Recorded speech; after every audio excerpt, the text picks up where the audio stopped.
Hello everybody, welcome back to our channel. I hope you guys are having a wonderful day.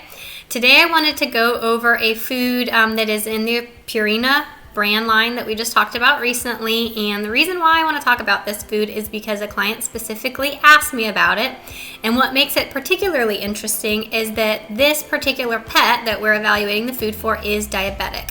So dogs get diabetes like people. It's not exactly the same, but this is diabetes in a dog, and they wanted to know our opinion on the food and what would be good to help manage this pet's diabetes. If you guys are interested in learning about pet diabetes and you want me to do a little informational session on that, let me know. But otherwise, we will get into discussing this food, which is Purina Moist and Meaty, and it is the steak flavor. So I have it pulled up here already. So people hate saying it, dogs love eating it. It's interesting branding. This specific food was the steak flavor. And I've already looked at the ingredients and I've already looked at everything because I did this in the exam for the patient, but I wanted to go over it with you guys in more detail.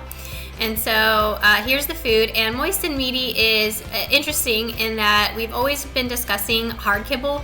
Moist and Meaty is a semi-moist kibble, so these kibbles are going to be kind of squishy to the touch. They've got a color to them that's kind of makes them look like steak or something like that. And so they're not a dry kibble, they're actually a semi-moist, which is interesting. Okay, so we'll go over the guaranteed analysis first.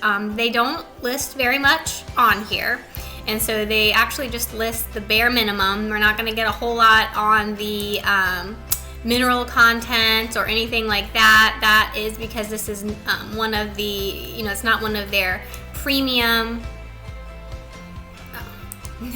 It's not one of their premium brands. It's going to be one of their kind of middle of the road. You can get this at the grocery store, so they're not putting a whole lot of effort into listing a bunch of the extra ingredients. So the protein is 18, which is good.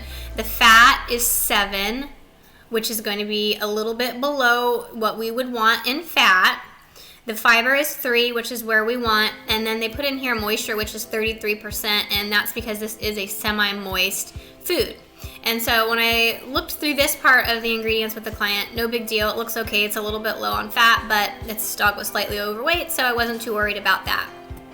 What I found particularly interesting in this particular food is, as I was reading down the ingredients, and I don't spend too much time in the ingredients because we've talked about how the ingredients are, they're providing essential nutrients, they're providing components, and there's different things that manufacturers do to manipulate that don't necessarily have any importance to them. But I did still look at the ingredients because I do always take a look.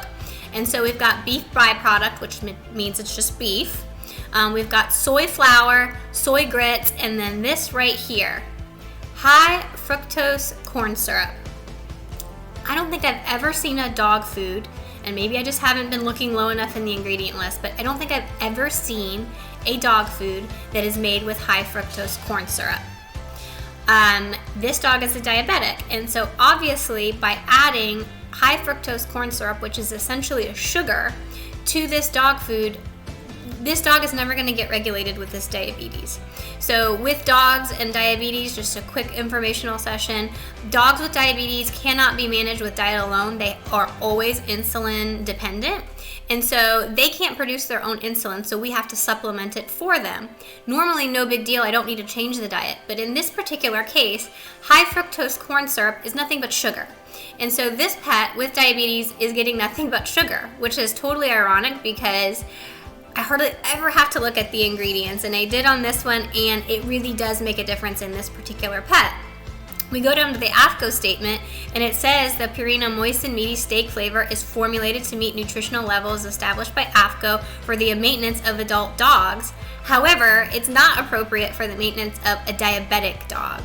And so I know I always harp on don't pay too much attention to the ingredients, but this one was just so peculiar and so odd that I thought I would share it with you guys. And so there's not a whole lot to dive into because this particular food doesn't list a lot of the things that we want. We'd have to call the company to find that out.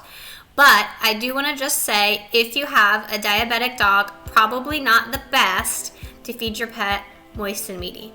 And that is the moral of the day. It's short and sweet. I thought it was an interesting one. Let me know what you think, and let me know if you guys want to learn more on pet diabetes. All right, see you later.